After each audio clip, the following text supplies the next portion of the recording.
ತಂದೆ ತಾಯಿ ಸಮಾನ ಅಂತ ಎಲ್ಲ ಗುರು ಹಿರಿಯರಿಗೂ, ಅನ್ನ ಹಾಕ್ತಂತ ಎಲ್ಲ ಕನ್ನಡ ಉಳ್ಸೋಕ್ಕೆ ಬೆಳೆಸೋಕ್ಕೆ ಪ್ರಯತ್ನ ಪಡ್ತಾರೆ ಎಲ್ಲ ಕನ್ನಡಿಗರಿಗೂ ನಮಸ್ಕಾರ ಹೇಳ್ತಾ, ವೇದಿಕೆ ಮೇಲೆ ಎಲ್ಲ ಹಿರಿಯರಿದ್ದಾರೆ ಅವ್ರಿಗೆಲ್ಲ ನಮಸ್ಕಾರ ಹೇಳ್ತಾ, ಖಂಡಿತ ನಿಮ್ಮ ಒಂದು ಸಾಥ್ ಏನಿದೆ ಇದಕ್ಕೆ ಡಬ್ಬಿಂಗ್ ವಿರುದ್ಧವಾಗಿ ನಾವು ಖಂಡಿತ ಇರ್ತೀವಿ.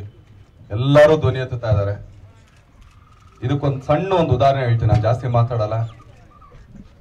ಇದೇ ನಾವು ಆಕ್ಚುಲಿ ಪಕ್ಕದ ರಾಜ್ಯ ಯಾವುದೇ ಒಂದು ರಾಜ್ಯದ ಹೆಸರು ತಗೊಳ್ರಿ, ಅದ್ರದಷ್ಟು ಊಟ ನಮ್ಮ ಕರ್ನಾಟಕದಲ್ಲಿ ಸಿಗುತ್ತೆ, ಅಷ್ಟು ಊಟ. ಈಗ ಅಲ್ಲಿದಾಗಿರ್ಬೋದು, ಈ ಕಡೆದಾಗಿರೋದು, ಹಾಕಿದಾಗಿರ್ಬೋದು. ಆದ್ರೆ ಮುದ್ದೆ ಉಪ್ಸಾರು ಪಕ್ಕದಲ್ಲಿ ನಾವು ಕೇಳಿದ್ರು ಯಾರು ಕೊಡಲ್ಲ. ಅದಕ್ಕೆ ನಮ್ಮವ್ರು ಏನ್ ಮಾಡ್ತಾರೆ, ಅಲ್ಲಿಂದ ವಾಪಸ್ ಇಲ್ಲಿಗೆ ಬಂದ್ಬಿಡ್ತಾರೆ, ಏನೇ ಕೆಲ್ಸಕ್ಕೆ ಹೋದ್ರು ಕೂಡ. ಆದ್ರೆ ಅಲ್ಲಿಂದ ಇಲ್ಲಿಗೆ ಬಂದವ್ರು ಮಾತ್ರ ಇಲ್ಲಿ ಆರಾಮಾಗಿ, ಯಾಕಂದ್ರೆ ಅದಷ್ಟು ಸಿಗುತ್ತೆ, ಅವ್ರ ಊರಲ್ಲಿ ಏನೇನ್ ಸಿಗ್ಬೇಕು ಅದಷ್ಟು ಇಲ್ಲಿದೆ.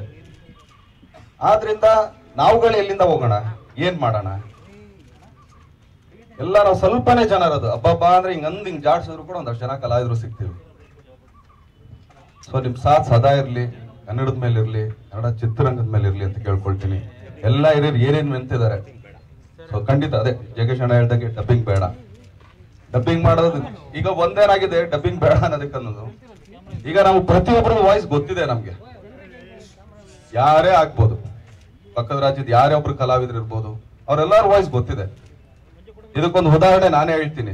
ಈಗ ನಮಗೂ ಅದೊಂದು ಧ್ವನಿ ಎತ್ತಿದ್ರು, ಯಾಕೆ ನಮ್ದೆಲ್ಲ ಈಗ ಬೇರೆ ಭಾಷೆಗೆ ಆಗ್ತಾ ಇದಲ್ಲ, ಹಿಂದಿಗೆಲ್ಲ ಬರ್ತಾ ಇದೆ ಅಂತ.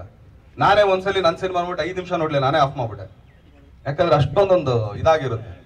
ಸೊ ಆ ತರ ಪ್ರತಿಯೊಂದು ಸಿನಿಮಾನು ಆ ಭಾಷೆಯಲ್ಲಿ ನೋಡಿದ್ರೆ ಚಂದ. ಹಾಗೇನೆ ಯಾವುದೋ ಒಂದು ಭಾಷೆಗೆ ಅದು ಯಾಕೆ ಇನ್ನೊಬ್ರದ್ದು ಮಗುಗೆ ಇನ್ಯಾರೋ ತಂದೆ ಆದಂಗಾಗಿರುತ್ತೆ.